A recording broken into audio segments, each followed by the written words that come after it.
थ' लोगोफोर जों लागोआव नै दिनैहाय गावबुरानि एसे बेले बेजे जादों। नोंथांमोनहा नायनो हागोन जेनेबा गावबुराया जों लागोआव सानै जानानै दङ। दा रायजोफ्रा सोरखौ सापर्ट खालामो थ' नोंथांमोननो शेयार खालामनाय जाहैबाय, नोंथांमोनहाबो नायदो।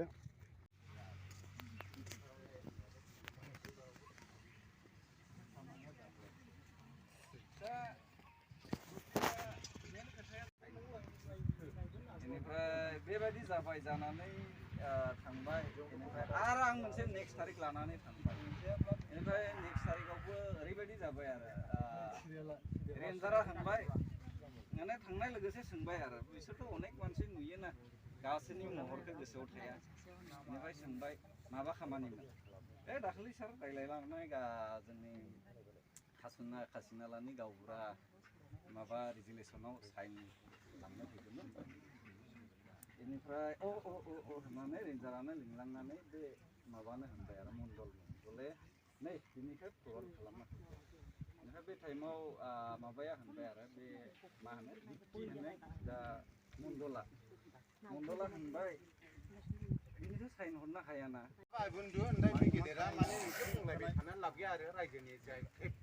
नङा आंनोथ' रायजोफोरा दोनबा दोनबाय माबा होननाङा थ' रायजोफोर लोगोफोर जोंनि गामियाव नै गावबुरानि थाखाय दावराव-दावसि जादों। नोंथांमोना नायलांदो, भिडिअखौ साबस्क्राइब खालाम, शेयार खालाम, लाइक खालाम। थ' लोगोफोर नायलांदो बिदिबा भिडिअखौ।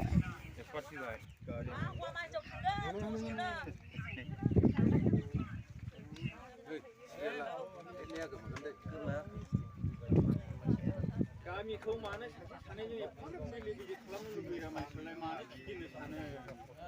मोजां रोखोम मिलायलायनानै मावनांगौ। गामिया ग्रें-ग्रेंहाय बयबो गोसोआव सान्थि लानानै खामानिखौ मावलायनांगौ, मोनफा-मोनफा मावलायनांगौ। आलाय-जोबाव लोंग्रा जाग्रा गैया सासेबो। इसोर सिबियारि मानसि गोजा गासिबो, साननो हानाय गियान गोनां मेलेम गोनां मानसि गोजा। बेफोरबायदिखौ सानथावाना।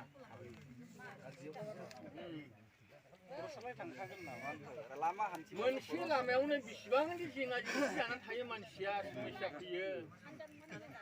बिदिब्लालाय जों गिर्जायावबो हाबनाङा माथो? बेबायदि साननो रोङै गोजा मानसिफ्रा। देने वाला है बुलाओ और उन लोग को सामने वोट डाल देंगे, दूध का दूध पानी का पानी कर देगा। ऐसे ही करने पड़ेगा, ऐसे करेगा, तब पता लगेगा। बात नहीं है रायलायहरबाय गावसोर फैनो होनदों। गावसोरनि बाथ्राया फंसेल' बे रिजिन होखानाय मानसिया मारै मोननांगौरा? फंसेल' बाथ्रा। आरो बे सानै मानसिजों गावबुरा बोख्लायनो हायो? औ। सानैल' मानसि बे बोख्लायनो हानांगौ जाखो? जों बेखौ रिजाइन होनाय समाव मा खालामनानै दोनफिनामोन गावबुराखौ बिसोर मिथिगौ। थाल लानांगोन ना। बै समाव रेजेन होनाय समाव रावबो गसङाखै। बिसिबां दे बिदिब्लालाय जे मावा नालाय मावा, आं गसंगोन। बेबायदि आं थागोन, बेबायदि होनो मोनला। रावबो सापर्ट होलिबाय बिजों बाहाय।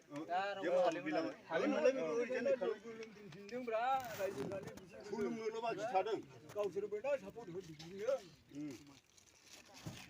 10,000 दरमाहा होलायदोंना। दरमाहाखौथ' बाद हो। दरमाहा होलायनानै बेखौथ' बाद होबाव दे। जबरदस्ति खालामनानै सोदो दोनदों मानसिखौ। खोथा बेसो जादोंना। दरमाहानि खोथाखौथ' बाद होदो। बिसिबां जबरदस्ति खालामनानै दोनफिनदों, खावलायनानै दोनफिनदों। जों रायजोआ बिसोर सानै मानसिनाव आसा खालामनानै जेबो लाब गैया, जों बिसोरनि गलाम नङा। 100 जन मानसि दं, गासिबो मिनिस्टारनाव थौ गाबोन।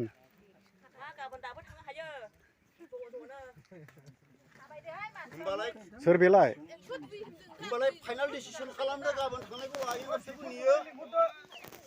बिसोरबो माथो भट बादि बिसोरजोंलाय माथो बे सान्दुंखौ फोरानजाबाय थाबानो जोंलाय। बिसोर फैया, बाव फैया बिसोरो। बाव फैनो पावार गैया।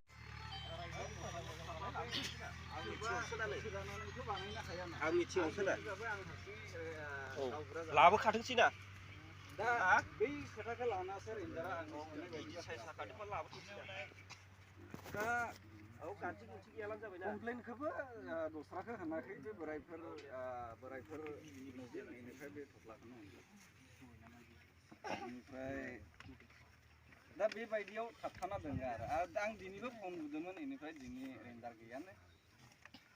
ओमफ्राय आंलाय मा होनबावनो रेन्जारानो गैया बेनिफ्राय दा आंनि बायदिबा रिजुलेसनाथ' बेनो जाखागोन बेनिफ्राय साइनाबो बेनो जागोन खिन्थु जुदि कमप्लेना उठाया माने एसे गोब्राब जाया आरो कमप्लेनाबो ओरैबायदिनि कमप्लेन जाहैबाय जा जायगायाव ग्राम सभानि मानसियासो कमप्लेन होदो ग्राम सभायानो गामिनि गिदिरसिन कमिटि आरो ना बे ग्राम सभायानो कमप्लेन होनाय हिसाबैसो खामानिया थाबथाना दङ आरो गामिनि सोरबा सासेया जुदि थांनानै बिनो गावबुरा होनाङा होनबाबो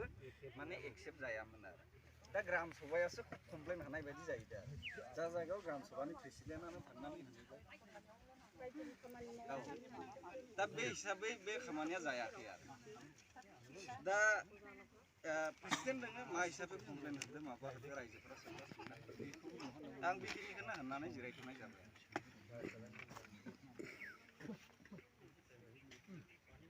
बे गावबुरानिखौ कमप्लिट खालामदो बैयाव सासे जिरायदो गोरोङा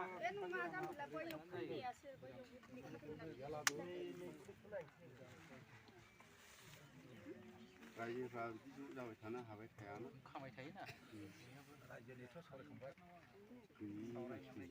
गावबुरानि फाइनाल खालाम गावबुरानिया जोबाखैना गावबुरानि बिसयथ' आं मा होननो दा जाहैबाय गावबुरानि बिसयाव आं बिदों खिन्थु आंबो थांजादों हिसाबै आङो बिदों आरोखि दा बेवहाय पार्टि वाइसनि खोथा लानानैसो आंबो होनाय जादों आंनि मतामतजोंल' नङा माने जायगायावहाय ओरैबादि जाहैबाय जे नोंजोंहायबो गोबां सापर्ट दं नामा खामानिया जाहैबाय नोंनो मावबाय जेथिया ओमफ्राय बै बेलायाव मावदोंमोन थिग खिन्थु दा नोंनि बेलायाव जाफुंसार होनायखाय माने जों नोंनो एप्लाइ होदो बे खोथाखौ लानानै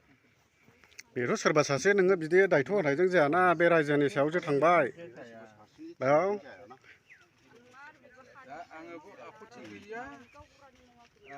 पार्टिया मा होनो नोंसोरो पार्टिजों रायलाय हा पार्टिया सोर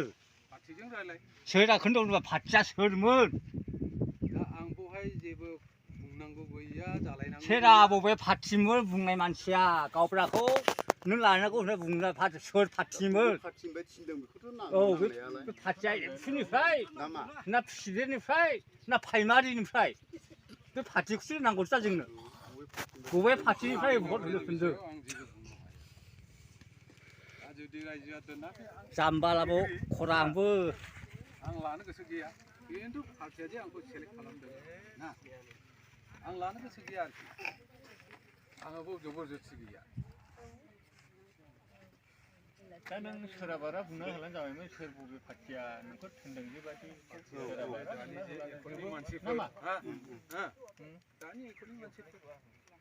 सोर एकरनि मानसि मा पार्टि बेलाय आरो उल्थां फाल्थां माथोबाव फेरेंगा ग्रुपनि मानसिया सोरथोलाय फेरेंगा ग्रुपनि मानसिया गामिनि गावबुरा सायख'ना होनो हाग्रा ना माथो बेलाय जाय हक होनजाबाय हिसाबै आङो माबाबाय आरो सोर बे फेरेंगा ग्रुपनि मानसिया बाव लेंबो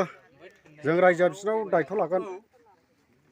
होबाय ओमफ्राय सिटियाव दं बले फेरेंग्रा ग्रुपनि मानसियालाय औ बिसोरखौ लिंहर नांगौबा बिसोरखौ लिंहर आच्छा जोंथ' मिथिया जाहैबाय ना रायजो राजा मिथिगौ नामा नङा रायजो राजा मिथिगौ नामा फेरेंग्रा ग्रुपनि मानसियादि बेखौ थिनदों खिन्थु बै मानसिया सोर बेखौ रायजोनि मानसियाथ' मिथिनाय नङाना बुजिनाय नङाना रायलायाखैना फेरेंगा ग्रुपनि मानसिया जों उमुखौ दोनसै होननानै फेरेंगा ग्रुपनि रायलायफैनांगौमोन फेरेंगा ग्रुपनि मानसिया रायलायनांगौ रायलायदो नोंसोरो बिसोरजों रायलायदो आरो बिसोरो जे रायजोआनो मिथिगौ नङा बिसोरनि गोसोसै फेरेंगा ग्रुपनि मानसिया अबेबा गामिनिफ्राय गावबुरा सायख'नानै दोननो हानायनि खुनु पावार गैया बे रायजोनिसो दायथ'आ रायजोआ सोरखौ हामजायो सोरखौ मोजां मोनो औ माने मोनफा मोनफा बिबान थायो नालाय दा नोंसिनि जाबाय बिबाना दस्रा रोखोमनि बिबान बिनि जाबाय दस्रा रोखोमनि बिबान गावबागाव बिबानखौ गावबागाव मावलांनांगौ आरो बेवहाय जबरदस्ति मावनो थाङा दा गावजों गाव दस्रा दस्रि खालामलायनानै जेबो लाब गैया ओंखायनो गावबा गावनि मावनांगौ हाबाखौ मावदो जाहैबाय मोनसेया जाहैबाय बिदि रायथारनो नाङामोन आरो मोनसेया जाहैबाय बियो बै समाव रिजेन होनायखाय बिसोरो नाखसलायदों आरोखि बेखौ लानानै बे हिसाबैब्लालाय बै समावनोमोन औ बै समावनोमोन बे हिसाबैब्ला बै समावनोमोन बे रिजाइन होनाय जे समावमोन बे समावनो गसंनांगौमोन बे जेब्ला रिजाइन होदोंमोन बे समावनोमोन गसंनांगौआ खिन्थु दा 2-3 बोसोर थांखांनानै उनावसोथ' नङाना रायजोआ हामजानायखौ जेबो दरमाहा बारायनानै दोनदों गावबागाव नङाबाथ' गोदोनि बै समावनो बै समावनोमोन रिजेनाथ' रिजाइन होबायब्लालाय माथोरा नोंथाङानो मावदोंबा आं मावथ'नोसै बेबायदि होननानै थानाय रायजोआ दा सोरखौ दोनगोन बे डाइरेक्ट स्ट्रं बुंदो दे रिजेन होदों होननानै रायजोआथ' सानाखौनो दोनफिनगोन रिजेनखौ होदों थिग आंबो मानियो खिन्थु रिजेन होदों होननानै जों रायजोआ रावबो गनायाखै बेखौनो बुंसंदों जोंनि थाखाय गोबां मावबाय रायजोनि खामानिखौ सोर मावदों हाया माबोरै जाबोदों गावब्रानि सायनाखौ सोर होखो आसाम बोरै जाबोखो आसाम बोरै जाबोखो बेराफारसे जाहैबाय हो बियो मा बुंदे बुं जाहैबाय बियो रायजोआ आरो बेबो मोनसे एलडब्लिउ फान्डनि बेखौबो आं बुंनांगौ दायथ' दं र' आदा र' बेखौ दालांथ' दा बेखौ फोजोबग्रो बेखौथ' रायजोनि गारा होबाय बिसोरजों रायलायदो आरो रायज्लायनानै मा डिसिसन मोनो जों रायजोआ गावबुरा गायसननो थाखाय अबेबा पार्टिजों रायलायनांगौनि गोनांथि जेबो गैया मिथिबाय बे जोंनि रायजोसो अबे फेरेंगा ग्रुपनि मानसि बे नोंखौ जुदि गावबुरा दोननो गोसोब्ला बिसोरो बाव फैनानै जों रायजोजों रायलायफैथों दा जोंथ' आन्दां मोन्दां सोरखौ होननाय सोरखौबा होनगोन नोङो ज्रोम रागा जोंगोन नांलाय खमलाय बुलाय सोलाय जालायगोन ओंखायनो सोर थोनदों बेखौ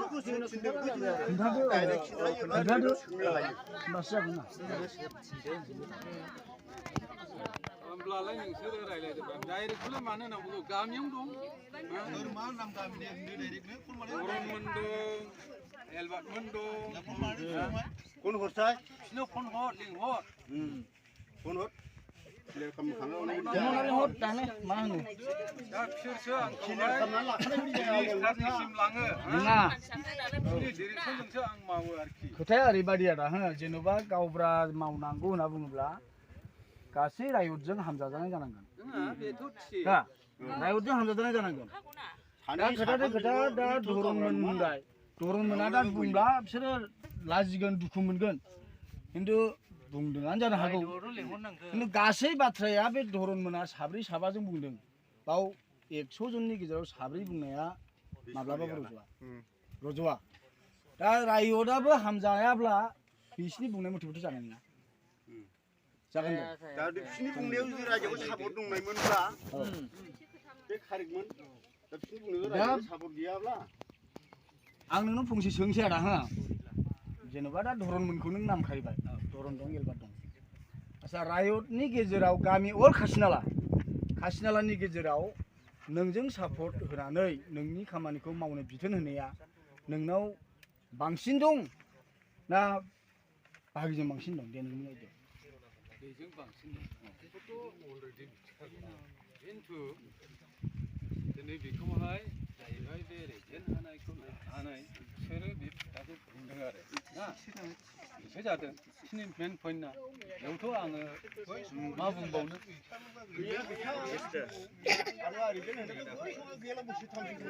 बोसोरथाम नङालै नोंसोर मानो बुजिया 9 तारिख मे मास 2023 माहाय खारनो बे तारिखफोरालाय माहाय खारनांगौ बेनि रिजेन होनाया 9 तारिख मेल' नङा खनब्रै खनबा रिजेन होदों अब्लाबो गामिया मोजां मोननानै बेनो 10,000 बेथन होनानै बेखौ गावबुरा दोनदों होनब्ला नोंनो बुजिदो ना मिथिबाय औ होनब्ला नोंनो बुजिदो दे आंनो होनदों बेखौ आं लानोसै होननानै सिगां गसङोमोनब्ला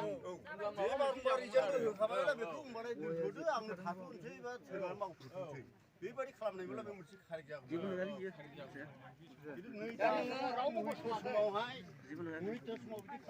दाबो जायो बेखौ माबायावहाय बे माबायावहाय जबा गुन्दि लाबोला खेबसे लानानै बिसोरो हयथ' रायजोनि मतामतखौ मोनदाङाखै बिसोरो रायजोनि खामानिखौ नैबे ससेयाव मावदों हिसाबै हामजानाय मोननानै नैबे सापर्ट होदों थिग बेखौ जोंबो बुंनो खिन्थु बै समनिफ्राय मावबोनाय हिसाबै रायजो राजा मिथिगौ हिसाबै दा बेखायनो आंनि नुनायाव आंनि साननायाव ओरैबायदि खोथा फैयो दाबो नोंनि साननायजों सानोब्ला बा बुङोब्ला ओरैनो फाइनाल जायो मानो फाइनाल जायो आं एथ' खेलिमेलिखौ लाया लासिं सिं बेबायदि इसिबां नांगौ इसिबां आंनो नाङा जायखौ रायजो हामजाबाय बेखौ दोनदो नांगौ जायो आं बै मावनाय खामानिखौ आं उथायनो हागोन बास जोबबा फाइनाल आङो बिनि सिगां हो आङो खोथाखौ बुङो खिन्थु आं बिसोरजों रायज्लायनो मोननांगोन बे खामानियाव ना बे खामानियाव बे खामानियाव थाबायनायाव आं जाबाय सोर मिथिगौ बेसेबां थाखा गारखो आङो कर्टआव थांबाय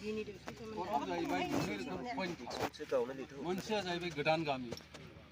मोनसेया जाहैबाय बे गामि गोदाननि थाखाय सासे बेखौहाय लिरनानै मिनिस्टारनो हैबाय बेखौ सोरबा रायजोआ थोनदोंमोन नामा बांलाय सोर थोनदों बेखौलाय नङाब्रा खोथाया फैयो हा गावब्रा होसोबाय जेथिया खोथाया बाथ्रायाव फैयो नोंनि गावब्रा मोननांगौब्ला गामिया मोनसे एप्रुभ जाग्रोनांगोन हा गामिया एप्रुभ जालासो ना बे गोदान गामिनि गावब्रा मोनगोन बेखौ खोथा फैयोना दा बेयावहाय खरसा बेसेबां थांदों बिसिनाव सों आंनाव दा सों बे खरसाखौथ' जोंथ' सोंनो थाङा जोंथ' बेखौ थोनाखैना दाखालिबो गावबुरानि बिसय खनसे मिटिं जानानै थांखांखाबाय दा औ लायदो सोरखौ लिंहरदो रायलायदो ओमफ्राय फैसला खालायदो रायज्लायदो बिसोरजों रायलायदो ओमफ्राय फैसला खालामदो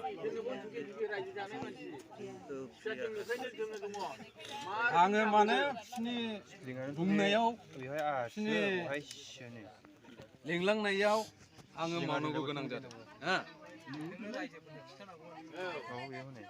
दे आं होनखादोंना नों मानो रिजेन होआ बेखौ आं होनदोंना बै समावनो रायजोआवनो ना रिजेना होबायानो खिन्थु रिजेन होनायनि सिगां बिनि होनाय समावनो स्टेन गसंनांगौमोन आं मावगोन होननानै रावबोथ' गसङाखै आरो बे होदौयाव एक मास थांनो सार्टिफिकेट बानायो बे बिसया आङो बेखौ दोनथ'बाय ओमफ्राय मोनसेया जाहैबाय LW आंबो बानोसै बारोना बारा माबानिफ्राय मिनिस्टारनिफ्राय माबा मोनसे लेखा मोनबोदों नामा बोरैफ्रालाय लेखा मोनाखै बिसोरजों रायलायदो फैसला खालामदो बिदिब्ला बिसोरो गामिनिफ्राय देरसिन जाहैबाय बिसोरो अफिसार बे जायगायावनो सिरु जिबन रायजो जानाय हादान सिफायजेननाय मानसि बिसोरो अफिसार जाहैबाय बिसोर दासो अफिसार बिसोरनिफ्राय माबा सायसन लानो जोङो बेथ' बाथ्रा जायाखैना रायजोनि देरसिन जाहैबाय बिसोरो लेंहरना बिसोरखौबो लेंहरदो दे लेंहरदो लेंहरदो सान्दुं गोसाफ्राव बांद्राय माबा जायो ना माथो आं फंनैसो होननोसै नामा लेंहरदो बेखौ मा लिरनांगौ बोरायफ्रानो लेंहरदों ना नोंनावनो थागोन नाम्बारा गावनानै बेसेबां सननैसो बेनिफ्राय दा गावबुरानि बिसयाव ओरैबायदि केलेंकारि आंथ' बिसयाव थांनानै खयबार लाजिफोनांजाबाय आयु बाक्सानि मानसि माबानि मानसि जेनेबा बेफोरबायदिथ' सासे मानसि फैबानो बाक्सानि मानसि बाक्सानि मानसियाव बेनाव खुनु बेखौ थिखोबाय जोङो बेयाव जेरै दं बेखौ थिखोबाय गावबुरायानो मावगासिनो दं दा बेफोरबायदि आरो दानि मावनाय माविया माने गावबा गावनि खोथा थायो जाहैबाय बेनिफ्राय जेनेबा बयनिबो हक दोङो जाबायदि आंनि हक आं हानि हक मोनदों आंनि बेयाव गावबुरा मावनायनिबो हक दोङो खिन्थु हय आं रिजेन होदो खनसे नङा बोराइफोरा खनसेखौ लोगो मोनदो जानो हागौ आं थाम रिजेन बेनिफ्राय रिजेन होदोबाबो बैयाव रिजेन होनाय लेखाखौ रावबो नाजावाखै बेनिफ्राय रिजेन होनाय लेखाखौ बिसोर नाजावनानै लादो आरो बे मोनसे माने सिं सिं षড়यन्त्र खालामनो हानाय पावार थादो आरो बेना दा बे पावारखौ लानानै ओरै ओरै ओरै ओरै दिनै समग्र रायजोआनो बोराइफोराबो नुदो समग्र रायजोआनो बैयाव जेब्ला मिथिं जायो होमबा समग्र रायजोआनो आखाइ खबबाय आंथ' मा आं बैयावबो होनदों रायजोफोरा जुदि आंनो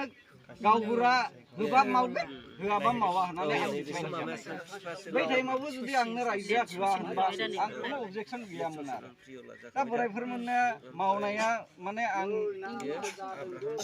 मिन्थिगौ आरो बोराइफोरमोना माने रायजोखौनो तुच्छ खालामनानै एकदम दादागिरिजोंसो मावनाय जाहैदों आरो बेथ' दादागिरियानो जाहैबाय रायजोआ बै टाइमाव दिनै लिरनाय खुनु रिजलिउसन जा जायगायाव बोराइफोरा मिटिं सालायदोंमोन हिसाबै खुनु रिजलिउसन लिराखिसै रिजलिउसन बा बेयाव रेकर्ड थागोन दा बेबायदि आरो जेनेबा होआ बिदिखौ थाथो खिन्थु तुच्छ आरोथ' मोनसेथ' अफिसाव ओरैबायदि आंनि जुनै लाजिथावथाव